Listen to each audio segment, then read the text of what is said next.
That old tattoo don't mean nothing nowadays. Derek Watson chuckled as he pointed toward the elderly man hunched over a display of marine hardware, his weathered hands trembling slightly as he examined a brass fitting. The man was thin, maybe in his 80s, wearing a faded denim jacket with a tattoo so old it was barely recognizable, a diving helmet crossed with anchors. The ink faded like everything else about him. What Derek Watson and the others scattered around Griffin's Marine Supply didn't know was that this quiet old man examining boat hardware had once descended into enemy harbors under cover of darkness, placing explosives on ships that could have changed the course of history. They didn't know that his trembling hands came from handling live ordnance 60 feet underwater, or that his methodical examination of equipment came from years when a single mistake could kill an entire team of Navy specialists. But in about 10 minutes, when a young Navy SEAL named Mason Hughes walked through that door and spotted that faded tattoo, everything was going to change. Because Mason Hughes would recognize something Derek Watson couldn't see. That tattoo represented a brotherhood so secretive their missions were still classified 50 years later. And Frank Burke wasn't just some confused old-timer. He was a living legend whose underwater demolition techniques were still being taught to today's Navy SEALs. Before we jump back in, tell us where you're tuning in from, and if this story touches you, make sure you're subscribed, because tomorrow I've saved something extra special for you. The Tuesday morning crowd at Griffin's Marine Supply was typical for early October in Harmony, Pennsylvania. The small hardware store served the local fishing community and weekend boaters who kept their vessels at the modest harbor just 3 blocks away. Paul Griffin had owned the business for 15 years, inheriting it from his father, who had started it back when the town's maritime industry was more than just recreational fishing and pleasure craft maintenance. Frank Burke stood hunched over the brass fittings display, his pale blue eyes studying each piece with the methodical attention of someone who understood exactly what he was looking at. His denim jacket was clean but worn, the kind of garment that had been washed hundreds of times until the fabric achieved a soft, faded comfort. Beneath the rolled-up left sleeve, the tattoo that Derek Watson found so amusing was barely visible against the weathered skin of his forearm. "Look at that old fool," Derek continued, loud enough for his wife Janet to hear from the next aisle over. "Probably spent 20 minutes staring at a simple pipe fitting." Janet Watson approached her husband, glancing toward Frank with the mixture of pity and mild irritation that some people reserved for the elderly. "Maybe he's confused about what he needs," she suggested. "Sometimes old people get overwhelmed in hardware stores." Mrs. Woods, who had worked at Griffin's for the past 8 years, watched the interaction with growing discomfort. Frank Burke had been a regular customer for as long as she could remember, always polite, always paying in cash, never causing any trouble. There was something about the way Derek Watson was talking that struck her as unnecessarily cruel. Frank's examination of the hardware wasn't confused browsing. His fingers moved with precision, testing the weight and balance of each fitting, checking thread specifications and material quality with the practiced eye of someone who had spent decades working with similar equipment under far more demanding circumstances. The tremor in his hands wasn't uncertainty. It was the result of old injuries, damage accumulated during years of handling underwater demolition equipment in conditions that would have challenged men half his age. "Sir, can I help you find something specific?" Mrs. Woods approached Frank with genuine concern. "These marine fittings can be pretty technical." Frank looked up, his weathered face creasing into a slight smile. "I'm looking for a bronze-through hull, fitting 3/4 inch with a proper seacock valve. Needed rated for underwater pressure applications." The technical specificity of his request caught Mrs. Woods off guard. Most of their customers asked for things in much simpler terms. A pipe for this, a valve for that. Frank's terminology suggested someone who understood marine engineering at a level that went far beyond casual boat maintenance. Derek Watson had moved closer, still performing for his small audience of fellow customers. "Underwater pressure. Old man, you planning to take that rowboat of yours submarine diving?" The laughter that followed Derek's comment echoed through the store's narrow aisles. Frank's jaw tightened almost imperceptibly, but he remained focused on the hardware display. He had heard worse comments over the years, endured far more pointed criticism from people who had no understanding of what his service had cost him. Paul Griffin emerged from the back office, wiping his hands on a rag stained with marine lubricant. Frank Burke was one of his more reliable customers, always requesting specific equipment that suggested serious marine work. Paul had often wondered about the old man's background. His requests were sometimes for hardware that seemed beyond what anyone would need for basic boat repairs. "Everything okay out here?" Paul asked, sensing the tension in the air. "Just helping this gentleman find what he needs," Mrs. Woods replied, though her tone suggested she was more concerned about the mockery than the customer service. Frank continued his methodical examination, occasionally making notes on a small pad with a stubby pencil. His handwriting was precise, technical, filled with abbreviations and specifications that would have been meaningless to most people. He was calculating load tolerances and pressure ratings from memory, cross-referencing data that wasn't printed on any of the packaging. The bronze work on the fittings was adequate for most applications, but Frank could see design flaws that would become critical under extreme conditions. The seal configurations were adequate for normal marine use, but would fail under the kind of pressure differentials he had encountered during his years of active service. These weren't academic considerations. Frank had seen similar equipment failures in situations where malfunction meant the difference between mission success and catastrophic loss of life. Derek Watson was growing bolder, encouraged by the attention his commentary was receiving from other customers. "Hey, old-timer, you sure you're in the right store? Maybe you're looking for the pharmacy next door? Sometimes old folks get turned around." The comment drew more laughter, though Mrs. Woods noticed that some of the other customers were beginning to look uncomfortable. There was something about Frank Burke's quiet dignity that made the mockery seem unnecessarily harsh. Frank's shoulders tensed slightly, but he remained silent. He had learned long ago that some battles weren't worth fighting, that some people would never understand what real service looked like. The young men making jokes about his age and appearance had no concept of what it meant to descend 60 feet into enemy harbors, to place explosive charges on naval vessels while enemy patrols moved overhead, to surface miles from friendly territory. With nothing but a compass and years of training to guide him home, Janet Watson had joined her husband, and together they continued their commentary. "Look at how he's holding that equipment," she observed, "like he's never seen a wrench before. Poor thing probably has some kind of memory problems." The assessment was so completely wrong that Frank almost smiled. His handling of the equipment wasn't confusion. It was the careful evaluation of someone who understood that tools and fittings were instruments of precision, not casual implements to be handled carelessly. Every piece of marine hardware represented potential points of failure, and Frank had been trained to identify those weaknesses before they became critical problems. The front door chimed as another customer entered, but Frank remained focused on a particular valve assembly. The bronze work was decent, but the seal design showed evidence of manufacturing shortcuts that would become problematic under sustained pressure. He had encountered similar issues during emergency repairs in hostile waters, situations where equipment reliability wasn't just important, it was a matter of survival. Mrs. Woods attempted to redirect the conversation. "Mr. Burke is one of our regular customers," she said to Derek Watson. "He does marine repair work down at the harbor." "Marine repair work?" Derek's voice carried clear skepticism.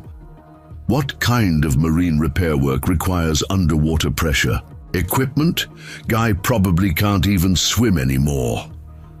The comment struck closer to home than Derek could have known. Frank Burke had been one of the most accomplished underwater specialists of his generation, capable of operating in conditions that would have been impossible for recreational divers. His underwater endurance and technical skills had been legendary among the small community of Navy demolition experts who knew his work. Frank made a final note on his pad and turned toward the counter where Mrs. Woods was waiting. His movements were careful but purposeful, the gait of someone who had learned to compensate for old injuries without letting them define his capabilities. "I'll take the bronze fitting and the valve assembly," he said quietly. "But I'll need to modify the seal configuration for my application." Paul Griffin nodded from behind the counter. Frank Burke always knew exactly what modifications his equipment would need, always paid promptly, and never returned defective merchandise. Whatever marine repair work the old man was doing, he clearly understood his business. Derek Watson wasn't finished with his performance. "Modify the seal configuration," he repeated in a mocking tone. "Listen to this guy, talking like he's some kind of engineer. Probably learned all that technical language from watching YouTube videos." The laughter continued, but it was beginning to sound forced. Something about Frank Burke's quiet competence was making the mockery seem increasingly hollow. Mrs. Woods began processing his purchase, noting that his payment was exact change, counted out from a worn leather wallet with the precision of someone who tracked every expense carefully. As Frank completed his transaction, the front door chimed again. This time, a young man in civilian clothes entered the store. He was tall, athletic, with the kind of haircut and bearing that suggested military service. His eyes swept the store with automatic awareness, taking in the layout, the customers, the potential exits, the unconscious habit of someone trained in tactical assessment. Mason Hughes had been back in Harmony for only 3 days, taking leave. Time to visit his grandmother before deploying overseas again. He needed some basic hardware for repairs to her back porch, but as his gaze moved around Griffin's marine supply, something else caught his attention entirely. The old man at the counter was paying for his purchase, and as he reached for his wallet, his jacket sleeve pulled back slightly. Mason's trained eye immediately locked onto the tattoo on the elderly man's forearm. A diving helmet crossed with anchors, rendered in the distinctive style that Mason recognized from his military history training. Mason Hughes froze in place, his casual search for hardware suddenly forgotten. He was looking at something that shouldn't exist anymore, something that belonged to military history rather than a small-town hardware store. That tattoo represented a level of specialized training and classified service that most people had no idea had ever existed. The mockery and laughter around Derek Watson continued, but Mason Hughes wasn't hearing any of it. He was staring at Frank Burke with the recognition of someone who understood exactly what that faded tattoo meant, and exactly what kind of man was being dismissed as a confused old-timer. Everything was about to change. Telling and preparing this story took us a lot of time, so if you are enjoying it, subscribe to our channel. It means a lot to us. Now, back to the story.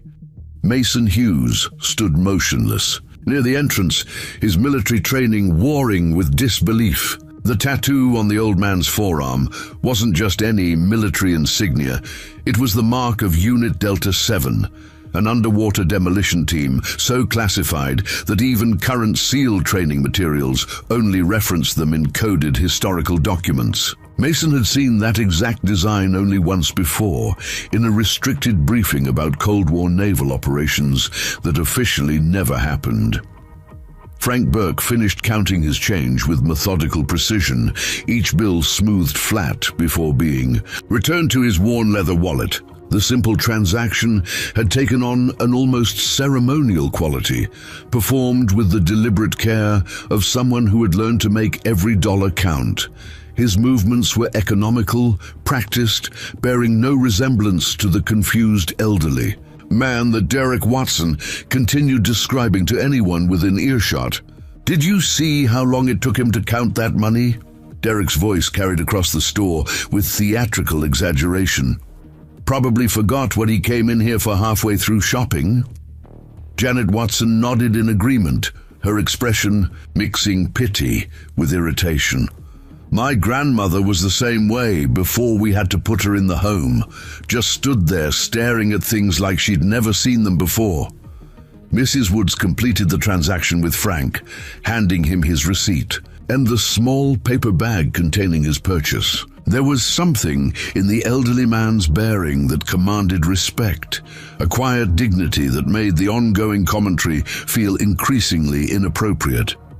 She had served countless customers over the years, but few carried themselves with Frank Burke's unmistakable sense of purpose. Mason forced himself to move closer, pretending to examine a display of maritime rope while keeping Frank in his peripheral vision. The closer he got, the more certain he became about what he was seeing. The tattoo's proportions were exact. The distinctive cross-hatching pattern around the diving helmet precisely matching the historical specifications he had memorized during advanced training. Only 47 men had ever received that particular marking. The unit had operated from 1963 to 1975, conducting underwater infiltration missions in hostile waters throughout the Caribbean and Southeast Asia. Their techniques had been so innovative that modern SEAL teams still studied their operational methods, though the names and details of individual operators remained buried in classified archives. Frank moved toward the exit with measured steps, his cane providing stability rather than support. The prosthetic device was clearly custom-fitted, engineered, for someone who intended to remain active despite physical limitations. There was nothing tentative about his movement. Each step was calculated, purposeful, the gait of someone who had learned to navigate difficult terrain under far more challenging circumstances. Derek Watson wasn't finished with his performance. As Frank approached the door, Derek raised his voice to ensure maximum audience participation. "Hey there, Admiral, don't forget to take your submarine back to the harbor." The comment drew renewed laughter from several customers, though Mason noticed that others were beginning to look uncomfortable with the sustained mockery. Frank paused momentarily, his hand resting on the door handle, but didn't turn around. His shoulders straightened almost imperceptibly, a subtle shift that spoke of military bearing carefully controlled. Paul Griffin emerged from behind the counter, carrying a clipboard of inventory sheets. Frank Burke had been purchasing marine hardware from his store for over 5 years, always requesting specific equipment that suggested serious technical work. The old man's orders were often for components that most recreational boaters would never need: high-pressure fittings, specialized bronze alloys, precision instruments that cost more than many people spent on their entire boats. "Mr. Burke," Paul called out, causing Frank to turn back toward the counter. "I should have that pressure gauge you ordered last month ready by Friday. The manufacturer had to special order the calibration you requested." Frank nodded with visible gratitude. "Thank you, Paul. I appreciate you tracking that down. Not many places carry equipment rated for those specifications anymore." The brief exchange revealed something that Derek Watson had completely missed. Frank Burke wasn't a confused elderly man making random purchases. He was a customer with specific technical requirements that went far beyond typical marine maintenance. Paul Griffin treated him with the professional respect reserved for clients who understood exactly what they needed and why they needed it. Mason Hughes found himself studying Frank's interaction with the store owner, noting the precise terminology and the casual reference to specialized equipment. The old man's technical vocabulary wasn't learned from casual reading or weekend boat maintenance. It reflected deep, practical experience with advanced marine systems. Derek Watson, however, interpreted the exchange differently. Special orders, he announced to his wife with exaggerated significance. Old guy probably has them ordering parts for boats that don't even exist anymore. Probably thinks he's still fighting World War II. The historical reference was closer to accurate than Derek realized, though he was off by several decades. Frank, Burke's service had coincided with some of the most intensive underwater operations of the Cold War period, missions that required technical expertise far beyond conventional military training. The equipment he ordered from Paul Griffin wasn't nostalgia. It was professional-grade hardware for maintaining vessels that served the small fishing fleet operating out of Harmony's harbor. Frank pushed open the door, but paused when he noticed Mason Hughes studying him with unmistakable recognition. Their eyes met for a moment across the store, and Frank saw something in the younger man's expression that he hadn't encountered in years. The look of someone who understood what they were seeing. Mason's military bearing was obvious to someone. With Frank's experience, the haircut, the posture, the automatic situational awareness, all markers of active service. But more than that, there was something specific in Mason's gaze, a recognition that went beyond general military courtesy. "Excuse me, sir," Mason said, his voice cutting through Derek Watson's continued commentary. The store fell quiet as Mason approached Frank, his movement purposeful and respectful. "I couldn't help but notice your tattoo. That's Unit Delta 7, isn't it?" The simple question hit the store like a thunderbolt. Derek Watson's laughter. "It died mid-sentence." Janet Watson stopped her whispered commentary to her husband. Mrs. Woods looked up from her paperwork with sudden attention. Even Paul Griffin paused his inventory work to listen. Frank Burke stood motionless for several seconds, his pale blue eyes studying Mason with careful assessment. The question wasn't casual curiosity. It demonstrated knowledge that very few people possessed. Unit Delta 7 had been classified at levels that kept most details buried, even decades after the unit's deactivation. "Long time since anyone recognized that," Frank replied quietly, his voice carrying a gravity that seemed to transform the atmosphere in the store. "Most people don't know those units ever existed." Mason stepped closer, his respect evident in every aspect of his posture. "Sir, I'm Petty Officer Hughes, currently assigned to SEAL Team 3. We study your unit's operational methods in advanced training. Your underwater infiltration techniques are still considered state-of-the-art." The revelation struck the store's occupants with varying degrees of comprehension. Mrs. Woods understood immediately that something significant was happening, though the military terminology was beyond her experience. Paul Griffin recognized that his regular customer was being identified as someone far more important than anyone had realized. Derek Watson, however, remained skeptical. "SEAL team," he said with obvious doubt. "Come on, kid. You're telling me this old guy was some kind of Navy SEAL? Look at him. He can barely walk across the store without his cane." Mason turned toward Derek with the kind of controlled intensity that active military personnel reserved for serious matters. "Sir, Unit Delta 7 conducted underwater demolition operations in hostile territory for over a decade. These men were inserting into enemy harbors and conducting sabotage missions while most people had never heard of special operations." Frank Burke listened to the exchange with growing emotion, though his expression remained carefully controlled. For years, he had been dismissed as an elderly man with fading memories and outdated skills. To hear his service described with accurate historical context, to have someone recognize the significance of work that had remained classified for decades, was overwhelmingly validating. "The unit was deactivated in 1975. Mason continued, his voice carrying the authority of someone who had studied the historical record extensively.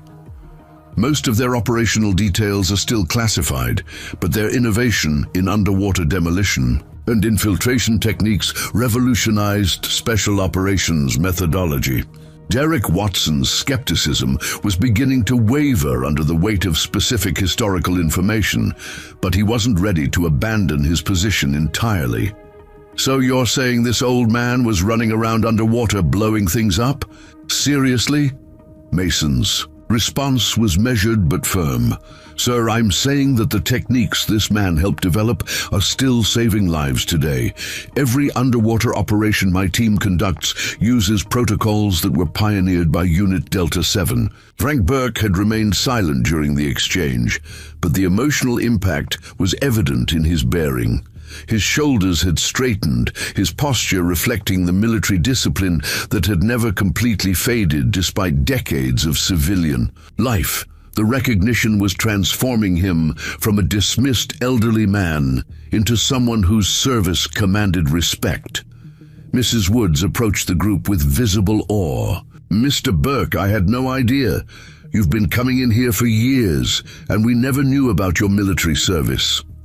Frank's smile was slight but genuine. "Most of what we did was classified, Mrs. Woods. We weren't supposed to talk about it, and after a while, you get used to keeping quiet." The store had fallen completely silent, except for the conversation between Frank, Mason, and Mrs. Woods. Other customers had stopped their shopping to listen, drawn by the gravity of the discussion and the obvious respect being shown to someone they had previously overlooked.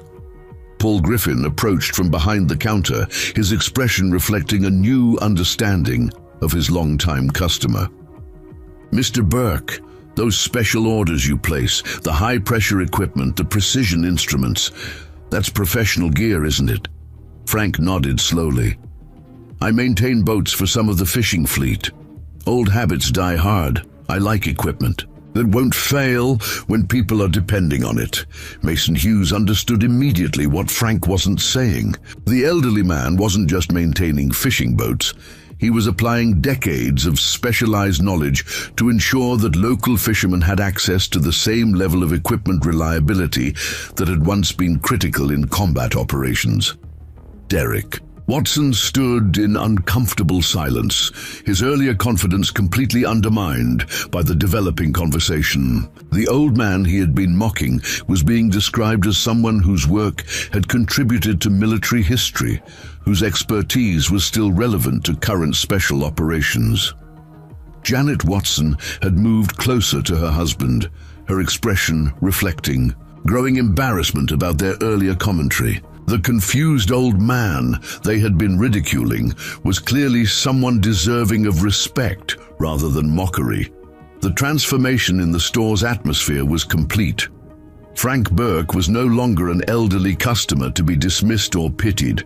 He was a veteran whose service had been significant enough to earn recognition from active military personnel, whose expertise continued to benefit his community decades after his official service had ended.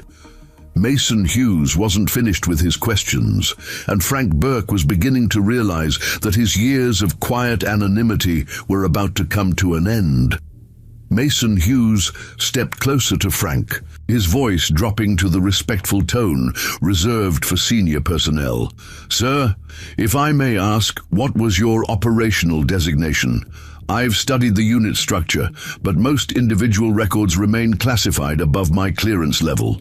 Frank Burke's weathered face reflected a mixture of surprise and caution. For nearly 50 years, he had carried the weight of classified operations in complete silence. The sudden recognition from an active SEAL was both validating and unsettling. "Bravo 7, he replied quietly. "Underwater demolition specialist, secondary designation as infiltration technician." The identification hit Mason with the force of recognition. Bravo 7 was referenced in advanced SEAL training materials as the originator of several underwater approach techniques still used in current operations. The designation appeared in historical documents without personal details, but Mason knew he was looking at someone whose innovations had shaped modern special operations doctrine. Derek Watson, standing nearby with his wife, was struggling to process the conversation unfolding before him. The technical military terminology was beyond his understanding, but the obvious respect being shown to Frank Burke was impossible to ignore. His earlier confidence was evaporating as he realized that his mockery had been directed at someone whose service record commanded genuine military recognition. Bravo 7, Mason repeated with unmistakable awe. Sir, your underwater approach protocols are still classified as operational doctrine. We train on modified versions of techniques you developed in the Caribbean operations. Frank's composure finally showed cracks of emotion. The Caribbean operations had been among his most dangerous assignments, infiltrating hostile harbors to gather intelligence and conduct sabotage missions during the height of Cold War tensions. To learn that his work had influenced current training was both gratifying and overwhelming. Mrs. Woods had abandoned her paperwork entirely, drawn into the conversation despite not understanding the military terminology. The transformation in Frank Burke's bearing was remarkable. The quiet elderly customer she had known for years was revealing himself as someone whose work continued to influence national defense decades after his service. Paul Griffin approached, the group with his inventory clipboard forgotten. Mr. Burke, those precision instruments you order, underwater measurement equipment, specialized diving gear, you're still doing that kind of work, aren't you? Frank nodded slowly, his voice gaining strength as he spoke about his current activities.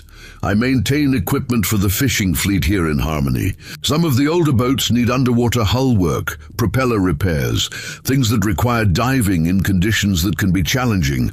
Old training stays with you. Mason understood immediately that Frank was describing far more than casual boat maintenance. The elderly man was applying advanced underwater techniques to civilian maritime work, using skills developed for military operations to serve his local community. It was exactly the kind of quiet service that characterized veterans of classified units. How deep do you still dive, sir? Mason asked, though he suspected the answer would surprise everyone present. Depends on the job, Frank replied matter-of-factly. Last month, I had to clear a fouled anchor line for Jake Wilson's boat. Went down about 40 feet to cut it free from some old pier pilings. Not as deep as the old days, but deep enough to get the work done. The casual reference to 40 foot dives at age 82 struck the store's occupants with varying degrees of amazement. Most people Frank's age avoided swimming pools, but he was conducting technical underwater work that would challenge much younger men. Derek Watson finally found his voice, though his earlier arrogance had been replaced by obvious embarrassment. 40 feet underwater at your age, that's actually pretty impressive. Frank turned toward Derek with the kind of measured gaze that military veterans reserved for civilians who were just beginning to understand the reality of specialized service. Age changes your approach, but it doesn't eliminate your capabilities. You just have to be more careful about preparation and safety protocols. Janet Watson had moved closer to her husband, her expression reflecting the growing discomfort of someone who realized they had been badly mistaken in their earlier assessments. The old man they had dismissed as confused was describing underwater activities that sounded both dangerous and technically demanding. Mason Hughes wasn't finished with his questions. The opportunity to speak with a veteran of Unit Delta 7 was unprecedented. These men had been so deeply embedded in classified operations that most details of their service remained buried in restricted archives. Sir, if it's not too classified to discuss, what kind of operations were you conducting in the Caribbean? The historical records reference significant infiltration missions, but specifics are still restricted. Frank considered the question carefully, weighing decades of operational security against the recognition that some historical details were becoming declassified as time passed. Harbor reconnaissance mostly, intelligence gathering on naval facilities, assessment of defensive capabilities. Sometimes we had to get close enough to count ships, identify equipment, photograph installations. The description was deliberately general, but Mason understood the implications. Frank was describing solo infiltration missions into heavily defended enemy harbors, operations that required swimming for miles in hostile waters, approaching military installations where discovery would mean certain death. Those missions must have required incredible physical conditioning, Mason observed, looking at Frank with new appreciation for what the elderly man had accomplished. Training was intensive. Frank agreed, with understatement that barely concealed. The brutality of preparation for such missions. We had to be capable of swimming for hours in rough water, carrying equipment, navigating by dead reckoning. And then we had to complete the mission and get out without being detected. Mrs. Woods was listening with fascination that bordered on disbelief. The quiet customer who bought marine hardware and always paid in exact change was describing activities that sounded like something from a military thriller. Yet the way he spoke about them suggested routine professional work rather than dramatic adventure. Paul Griffin was reassessing every interaction he had ever had with Frank Burke. The special orders for precision instruments, the requests for high-grade bronze fittings, the careful specification of pressure ratings. All of it suddenly made sense as the requirements of someone whose standards had been shaped by life-or-death operational demands. "Mr. Burke," Paul said with newfound respect, "I owe you an apology. I always thought your equipment requests were maybe a little excessive for basic boat maintenance. I didn't realize you were applying military-grade standards to civilian work." Frank's smile was genuine but modest. "Old habits, Paul. When you've seen equipment failure in critical situations, you develop strong preferences for reliability.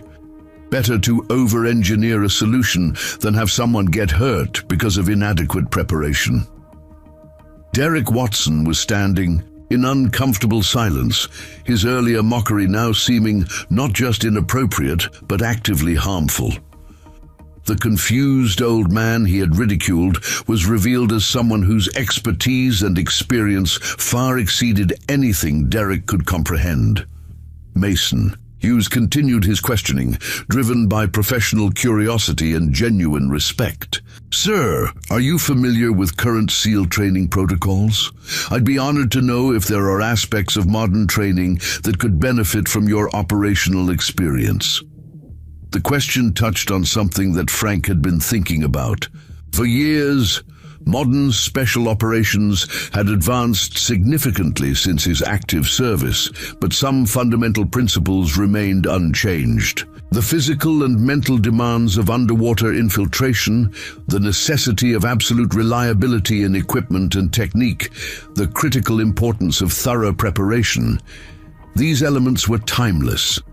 "Training has gotten more sophisticated," Frank observed, "but the basic requirements haven't changed. You still need to be able to function effectively in conditions that would incapacitate most people. You still need equipment that won't fail when your life depends on it, and you still need the mental discipline to complete a mission regardless of circumstances." Mason nodded with recognition. The principles Frank was describing formed the foundation of current SEAL training, though they were expressed with the practical wisdom of someone who had applied them in actual operations rather than training. Exercises. The store had attracted additional attention as word of the conversation began to spread. Joey Martinez, the teenage part-time employee, had stopped his stocking work to listen. Mrs. Eleanor Hoffman, a longtime Harmony resident who had been browsing fishing supplies, moved closer to hear the discussion about Frank's military service. "Mr. Burke," Mrs. Hoffman said with obvious respect. "I've lived in harmony for 40 years, and I never knew we had someone with your background living here. How long have you been helping our local fishermen?" Frank's expression reflected the satisfaction of someone whose work was finally being recognized. "About 15 years since I moved here after my wife Agnes passed. The fishing fleet needed someone who could handle underwater maintenance work, and I needed something to keep busy. Seemed like a good fit." The simple explanation revealed the depth of Frank's commitment to his adopted community. Rather than retiring into inactivity, he had found a way to use his specialized skills to serve others, quietly ensuring that local fishermen had access to the same level of technical expertise that had once supported military operations. Mason Hughes was beginning to understand the full scope of what he had discovered. Frank Burke wasn't just a veteran of classified operations. He was someone who had continued applying his expertise in civilian life, using skills developed for national defense to support the everyday needs of a small Pennsylvania town. "Sir," Mason said with growing admiration, "you're maintaining an entire fishing fleet using special operations standards. That's incredible dedication to your community." Frank's response reflected the matter-of-fact approach to service that had characterized his entire career. Good people deserve reliable equipment. When someone's making their living on the water, they need to know their boat won't fail them. It's just applying the same principles in a different context. The conversation was revealing Frank Burke as someone whose service to his community extended far beyond his classified military career. His quiet maintenance of the local fishing fleet represented the same commitment to excellence and reliability that had made him effective in underwater demolition operations. Derek Watson finally approached Frank directly, his earlier arrogance replaced by obvious remorse. "Sir, I owe you a serious apology. I had no idea about your background, and I said some things that were completely out of line." Frank studied Derek for a moment before responding with the kind of measured grace that characterized veterans who had learned to distinguish between ignorance and malice. "No harm done, Derek. Most people don't know about classified operations, and there's no reason they should. But thank you for saying that.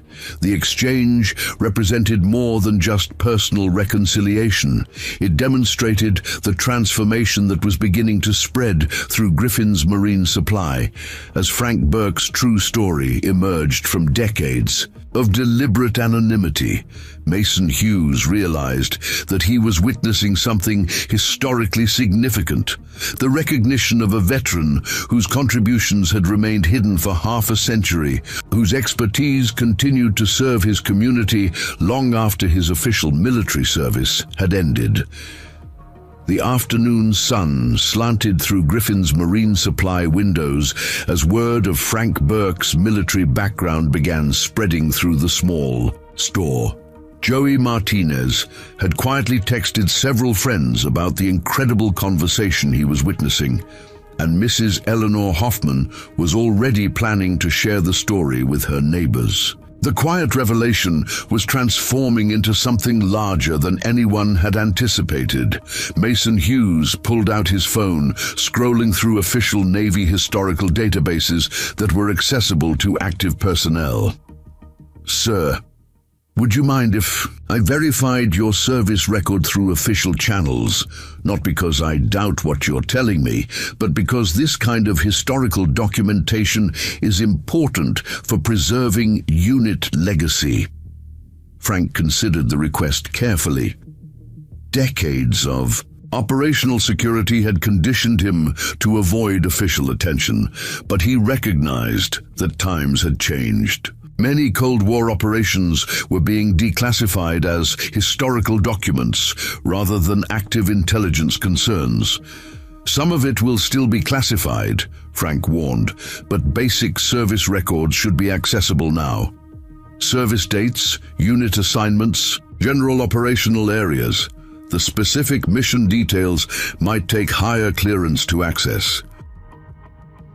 Mason began entering search parameters into the military database, while other customers gathered closer to observe the unprecedented interaction. Paul Griffin had closed the store's front door and turned the sign to indicate a brief closure, recognizing that something historically significant was unfolding in his establishment. The database search results appeared on Mason's phone screen, causing his expression to shift from respect to outright amazement. "Sir, your record shows 14 combat deployments, 6 commendations for exceptional service under fire, and training certifications in underwater demolition, advanced diving, and coastal reconnaissance." Frank nodded quietly, unsurprised by the information, but moved by hearing his service summarized with official recognition. The commendations had been classified for decades, their existence known only to his commanding officers and intelligence coordinators who had long since retired or died. "What it doesn't show," Frank added, "is that 3 of those deployments were extended operations lasting over 6 months each. We were inserted into operational areas and maintained surveillance positions for extended periods without resupply or communication." Mason understood immediately what Frank was describing. Extended solo operations in hostile territory represented the most demanding form of special operations service, requiring physical conditioning, mental resilience, and technical expertise that few personnel could sustain. Mrs. Woods approached the group with coffee from the store's small break room, offering refreshments to Frank and Mason as the conversation continued. The gesture reflected her growing understanding that she was witnessing something that deserved proper hospitality and respect. "Mr. Burke," she said with genuine curiosity, "when you came back from those long deployments, how did you readjust to normal life? That must have been incredibly difficult." Frank's expression grew thoughtful as he considered a question that few people had ever asked him. The transition from months of isolated operations to civilian interactions had indeed been challenging, requiring psychological adjustments that military debriefing procedures of that era barely addressed. "It took time," Frank admitted. "After spending months focused entirely on survival and mission completion, normal social interactions felt complicated. Agnes was very patient with me during those adjustment periods. She understood that I couldn't talk about the work, but she could see when I was struggling to reconnect."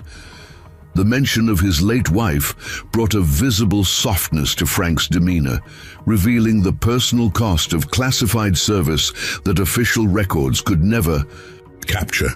Agnes Burke had been his anchor to normal life, providing stability and understanding that made his extended military service sustainable. Mason's phone buzzed with an incoming message from his commanding officer, who had been monitoring the unusual database access from a junior enlisted man. The message requested immediate clarification of the search parameters and justification for accessing historical Unit Delta 7 records. "Sir, I need to call my CO," Mason explained to Frank. "This kind of database access generates automatic notifications, and I should explain what I've discovered before there are any official questions." Frank understood the implications immediately. His recognition by an active SEAL had triggered official attention that could have broader consequences than either of them had anticipated. Military bureaucracy moved slowly, but it moved decisively when historical security issues were involved. The store's atmosphere was interrupted by the arrival of Lisa Burke, Frank's daughter, who had been teaching at Harmony Elementary School. When a parent mentioned seeing unusual activity at Griffin's Marine Supply, Lisa had rushed over during her lunch break, concerned that her father might be having some kind of medical emergency. "Dad, what's going on?" Lisa asked with obvious worry, taking in the gathered crowd and her father's animated conversation with the young military man. "Mrs. Patterson said there were a lot of people gathered around you, and I thought maybe—" Frank turned toward his daughter with an expression that mixed surprise with something approaching relief.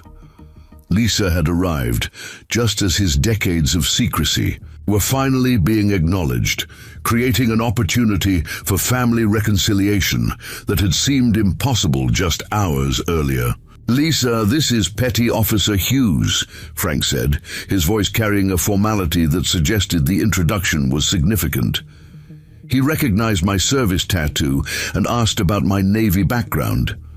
Lisa Burke stared at her father with obvious confusion. Throughout her childhood and adult life, Frank had maintained absolute silence about his military service, deflecting questions with vague references to technical work and classified assignments. She had assumed his reluctance to discuss. His Navy years indicated routine service rather than anything significant. "Navy background?" Lisa repeated, looking between her father and Mason with growing bewilderment. "Dad, you always said you did paperwork and maintenance. You never mentioned anything about special operations or underwater work." Mason recognized the family dynamic immediately. A veteran whose classified service had created distance from loved ones who deserved to understand the significance of his sacrifice. It was a common pattern among personnel from highly classified units, where operational security requirements often prevented families from understanding the nature of their loved one's service. "Ma'am, your father served in one of the most elite underwater units in Navy history," Mason explained respectfully. "His work was classified at levels that prevented him from discussing it with anyone, including family members. What he accomplished was extraordinary by any measure." Lisa sat down heavily in a nearby chair, processing information that recontextualized her entire understanding of her father's military service. The quiet man who had raised her while maintaining careful emotional distance was being described as someone whose work had influenced national defense policy. Frank watched his daughter's reaction with visible concern, recognizing that decades of necessary secrecy were finally being exposed in ways that might be difficult for her to process. The operational requirements that had kept him silent had also created barriers between him and the family members he had been trying to protect. "Lisa, I wanted to tell you," Frank said quietly, "but the classification levels were absolute. Even after retirement, discussing operational details could have resulted in prosecution. I thought it was better to let you assume routine service than risk any security violations." The explanation revealed the personal cost of classified service that few civilians understood. Frank had chosen to appear unremarkable rather than risk exposing family members to the potential consequences of security breaches, even inadvertent. "Huns," Mason's phone rang with the expected call from his commanding officer. After a brief conversation filled with military terminology and service numbers, Mason handed the phone to Frank. "Sir, Commander Hayes would like to speak with you directly. He's requesting official confirmation of your service record." Frank accepted the phone with the kind of resigned professionalism that characterized veterans who understood that military bureaucracy was unavoidable once official attention had been triggered. The conversation was brief but formal, consisting primarily of Frank confirming service dates, unit assignments, and operational classifications. After ending the call, Frank returned the phone to Mason with a slight smile. Commander Hayes remembers studying Unit Delta 7 operational reports during his own training. He's requested permission to drive up from Norfolk to meet with me personally. The news that a Navy commander was driving from Norfolk Naval Base specifically to meet Frank Burke sent a ripple of amazement through the gathered crowd. Mrs. Woods, Paul Griffin, and the other customers were beginning to understand that they were witnessing recognition at levels far beyond local acknowledgement.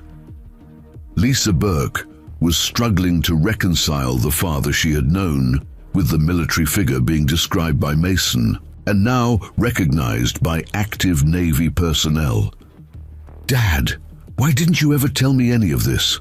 I thought you were disappointed in your military service because you never wanted to discuss it." Frank's expression reflected decades of accumulated regret. over the necessary emotional distance his classified service had required. I was never disappointed, Lisa. I was proud of the work, but I couldn't risk exposing you to any potential consequences of security violations. Better to have you think I'd done routine work than put you in any kind of official jeopardy. The family reconciliation unfolding in Griffin's Marine Supply was as significant as the military recognition. Lisa was learning that her father's emotional reserve hadn't reflected disappointment or dissatisfaction, but rather the careful protective distance required by someone whose service involved classified operations. Paul Griffin approached the group with obvious respect. "Mr. Burke, I hope you'll forgive my ignorance about your background. Now I understand why you've always been so particular about equipment specifications and reliability standards. You were applying military operational requirements to civilian work." Frank nodded appreciatively. When people depend on equipment for their safety and livelihood, the standards have to be absolute. A failed fitting on a fishing boat might not have the same immediate consequences as equipment failure during a military operation, but the principle of reliability remains the same. Mason Hughes was documenting the conversation with official notes that would become part of his report to Commander Hayes. The discovery of an active Unit Delta 7 veteran represented historically significant information that would influence both current training programs and military historical preservation efforts. "Sir, with your permission, I'd like to arrange for some of our current training instructors to interview you about operational techniques that might not be adequately documented in current materials. Your practical experience could enhance training effectiveness for current SEAL teams." Frank considered the request carefully, recognizing that sharing his expertise with current personnel could represent meaningful contribution to national defense capabilities. After decades of silence, the opportunity to pass on hard-earned knowledge was both appealing and daunting. "I'd be willing to discuss techniques and procedures that have been declassified," Frank agreed. "If my experience can help current personnel be more effective and safer, that seems like appropriate use of what I learned."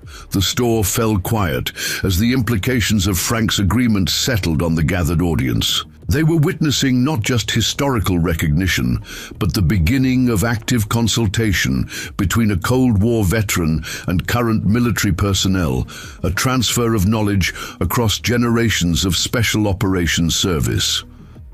Lisa Burke watched, her father with new understanding, finally comprehending that his lifetime of careful emotional control reflected not personal distance, but professional discipline developed during years of service that had demanded absolute discretion and reliability under the most challenging circumstances imaginable. Word was spreading through Harmony faster than anyone could have anticipated. Joey Martinez's text messages had reached his father, who worked at the town's small newspaper, and within an hour, Tim O'Brien was walking toward Griffin's Marine Supply with his camera and notepad. The story of a decorated Navy veteran living anonymously in their community was exactly the kind of human interest piece that small-town newspapers lived for. Frank Burke watched the approaching journalist with the wariness of someone whose decades of classified service had conditioned him to avoid publicity. Media attention, even at the local level, represented potential complications that he had spent his entire post-military life avoiding. "Dad, are you okay with this?" Lisa asked, noting her father's obvious discomfort as Tim O'Brien knocked on the store's glass door. "We don't have to talk to anyone if you'd rather keep this private." Frank considered his daughter's question while observing the growing crowd of curious residents gathering outside the store. His preference would have been to maintain the anonymity that had protected him for decades, but the situation had evolved beyond his ability to control. Perhaps it was time to accept recognition rather than continue hiding from it. "If people are going to know anyway," Frank replied quietly. It might be better to ensure they know the truth rather than letting rumors develop. But I want to be careful about operational details that might still be classified. Paul Griffin unlocked the door to admit Tim O'Brien, whose excitement was barely contained. In 15 years of covering Harmony's local events, he had never encountered a story with the potential significance of discovering a decorated special operations veteran living quietly in their community. "Mr. Burke, I'm Tim O'Brien from the Harmony Herald," the journalist introduced himself with professional courtesy. "Would you be willing to answer a few questions about your military service? This could be an important story for our community to understand." Mason Hughes stepped forward before Frank could respond, his protective instincts engaged. "Sir, Mr. Burke's service involved highly classified operations. Any interview would need to respect operational security requirements and focus on declassified information only." Tim O'Brien nodded with understanding, recognizing that military stories often involved sensitive information that required careful handling. His experience covering local veterans events had taught him to approach such interviews with appropriate respect and discretion. Frank studied the journalist for several moments before making his decision. "I'll answer general questions about my service, but nothing about specific operations, locations, or techniques that might still be classified. And I want my daughter present during any interview." Lisa moved closer to her father, still processing the revelation that the quiet man who had raised her possessed a military background significant enough to attract official attention from active Navy personnel. The protective gesture from her father felt different now, colored by new understanding of his professional experience with security concerns. Dr. Jessica Wells had been driving past Griffin's Marine Supply when she noticed the unusual crowd gathering outside. As the physician who managed the local VA medical clinic, she was immediately curious about any situation involving veterans in Harmony. The town's veteran population was small but close-knit, and she prided herself on knowing most of them personally. "Excuse me," Dr. Wells said as she approached the store. "I'm Dr. Wells from the VA clinic. Is there a veteran here who might need medical assistance?" Mrs. Woods quickly explained the situation, describing how Frank Burke's military background had been discovered and was attracting community attention. Dr. Wells's expression shifted from medical concern to professional interest as she realized she was learning about a veteran whose service record she had never encountered. "Mr. Burke has been receiving VA care through our clinic for years," Dr. Wells said with obvious surprise. "His medical records show routine service-connected disabilities, but nothing that suggested the level of service being described." Mason Hughes understood immediately why Frank's VA records would appear unremarkable. Veterans of highly classified units often received medical care for service-connected conditions without having their full service history documented in standard medical files. The operational security requirements that governed their military service extended into their civilian medical care. Mr. Burke's service was classified at levels that wouldn't appear in routine VA documentation, Mason explained. Service-connected injuries and conditions would be treated, but the operational context would remain restricted. Frank nodded in confirmation, appreciating Mason's understanding of how classified service affected civilian record-keeping. "My medical care addresses the consequences of military service without documenting the specific circumstances that caused the injuries. That's been adequate for my needs." Dr. Wells was reassessing everything she thought she knew about one of her longtime patients.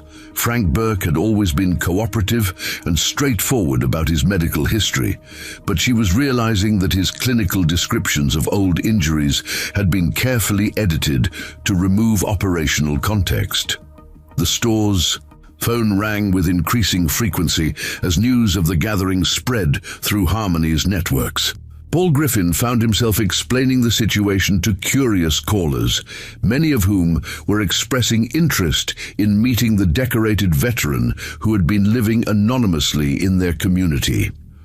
Arthur Cole had been napping in his recliner when his neighbor called with news that a former Navy specialist was being recognized at Griffin's Marine Supply. At 78, Arthur's own military service had been conventional Army duty during the tail end of Vietnam, but he retained strong respect for special operations personnel whose service had been more demanding than his own. "I'm driving over there," Arthur told his neighbor. "If there's a real special ops veteran in town, I want to shake his hand personally." Lisa Burke was observing her father's interactions with growing amazement. The careful, reserved man she had known throughout her life was revealing depth and significance that she had never suspected. His responses to technical questions demonstrated expertise that went far beyond anything she had imagined. "Dad, when you used to disappear for months at a time when I was young," Lisa said quietly, "those were military deployments, weren't they? Mom always said you were doing technical work for the Navy, but she never explained why you couldn't write letters or call home." Frank's expression reflected the pain of family separations that had been necessary for operational security, but devastating for personal relationships. Communication from operational areas would have compromised mission security and potentially endangered other personnel. Complete radio silence was required during certain assignments. The explanation provided Lisa with context for childhood memories that had never made sense. Her father's extended absences, her mother's careful explanations about his important work, the emotional distance that characterized their family relationships, all of it reflected the operational requirements of classified military service. Tim O'Brien was taking careful notes while listening to the conversation, recognizing that he was documenting not just military history, but family dynamics that illustrated the personal cost of classified service. The story was developing layers of human interest that went beyond simple veteran recognition. Mason Hughes received another call from Commander Hayes, who was requesting updated information about Frank's current condition and availability for the proposed meeting. The Navy's interest in consulting with a Unit Delta 7 veteran was generating official attention at levels that surprised even Mason. "Sir, Commander Hayes has been authorized to offer you official consultation status with current Navy training and programs," Mason explained to Frank after ending the call. "This would involve periodic meetings to discuss operational techniques and historical perspectives that could enhance current training effectiveness." Frank was overwhelmed by the magnitude of recognition being offered. After decades of silence and anonymity, the possibility of contributing actively to current military training represented validation that he had never expected to receive. Arthur Cole arrived at Griffin's Marine Supply with the determined gait of someone whose military service had taught him to recognize and respect excellence in others. His weathered face reflected decades of civilian life, but his bearing still carried echoes of military discipline. "Which one of you is the Navy specialist?" Arthur asked as he entered the store, his voice carrying the direct manner of veteran-to-veteran communication. Frank stepped forward, extending his hand with the automatic courtesy that characterized military personnel. "Frank Burke, Army." "Arthur." "Cole, 101st Airborne, Vietnam," Arthur replied, accepting Frank's handshake with obvious respect. "Heard you were special operations. Those were tough assignments." The exchange between veterans carried immediate mutual recognition and respect. Both men understood the demands of military service, though their experiences had been vastly different in scope and classification level. Dr. Wells was documenting Frank's service information for updating his VA medical records, recognizing that His treatment could be enhanced by better understanding of his service-connected conditions. The revelation of his special operations background provided context for injuries and health issues that had previously seemed routine. Mr. Burke, would you be interested in participating in our veteran outreach programs? Dr. Wells asked.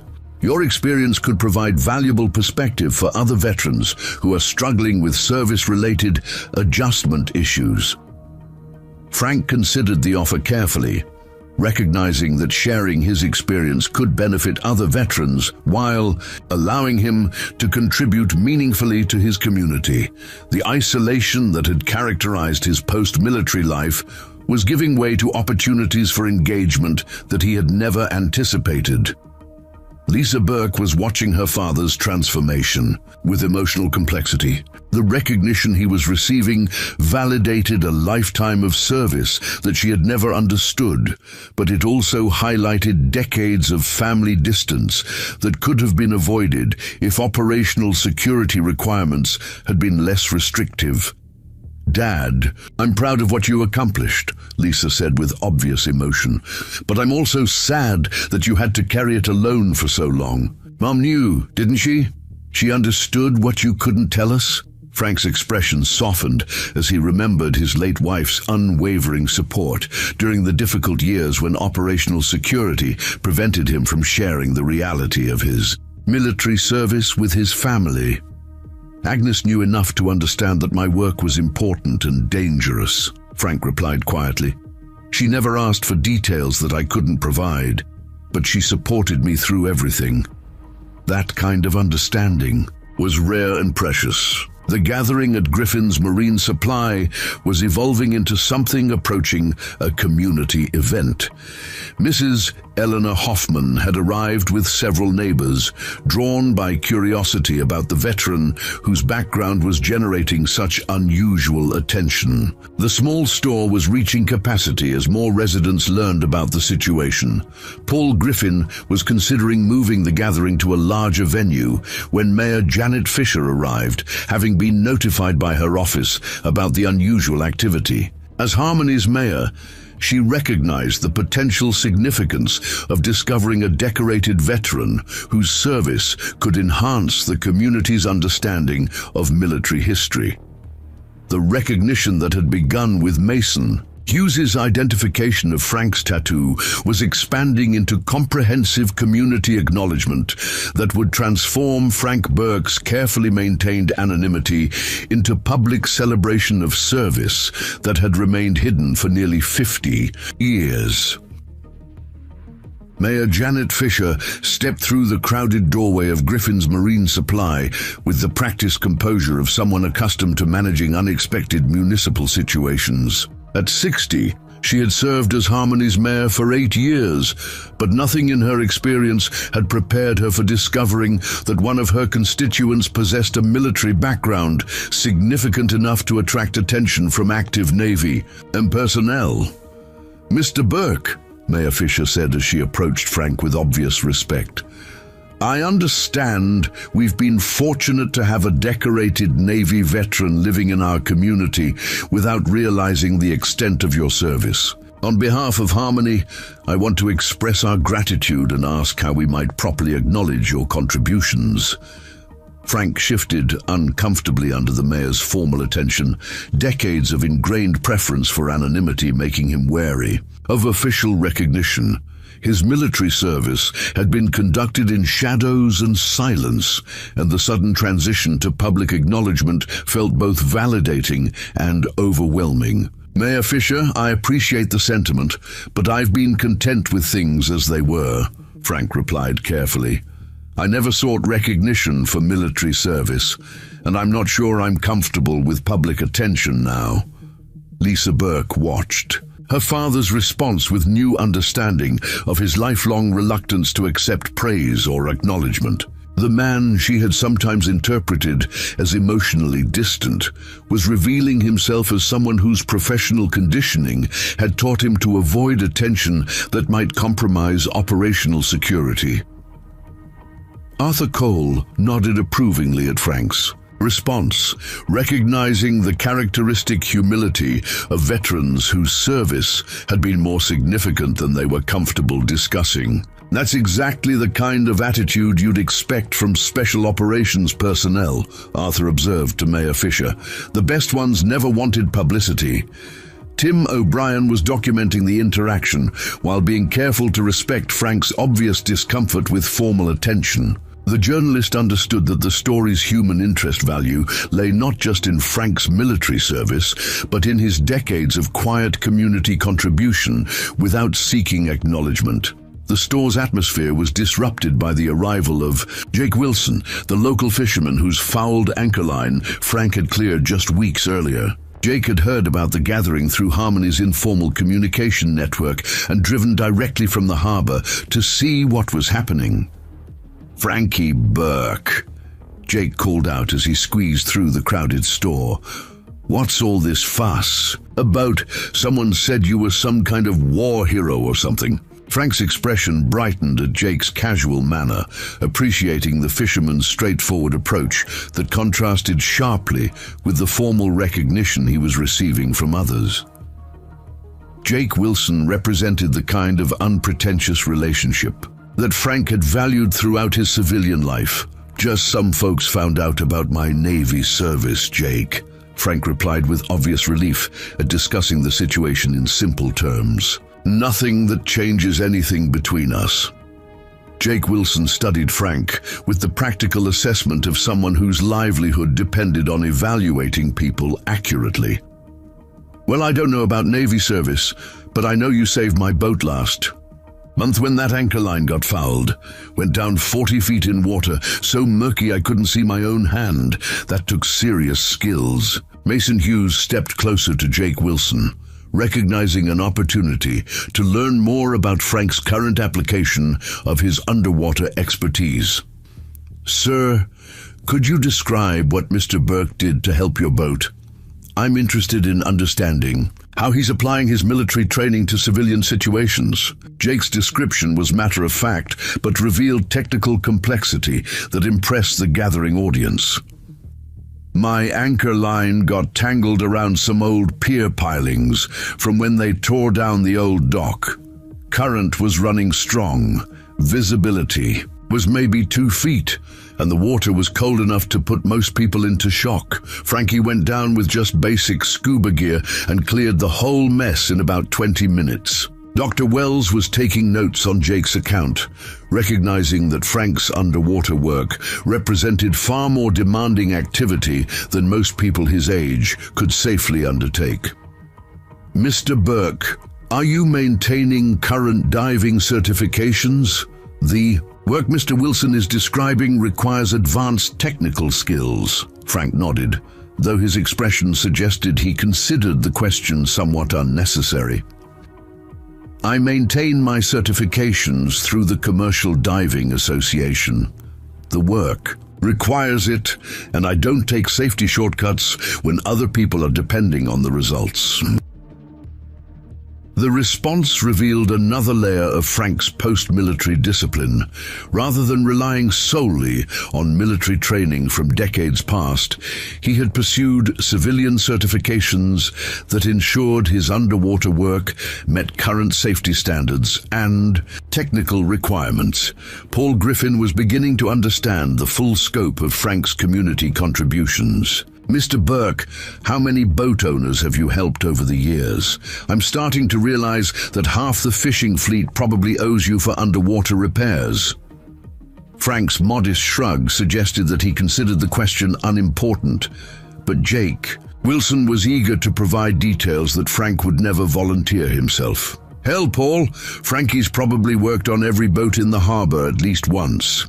Hull repairs, propeller straightening, underwater welding, stuff that would cost boat owners thousands if they had to haul out for dry dock work." The revelation that Frank had been conducting underwater welding operations surprised even Mason Hughes, whose special operations training included advanced technical procedures.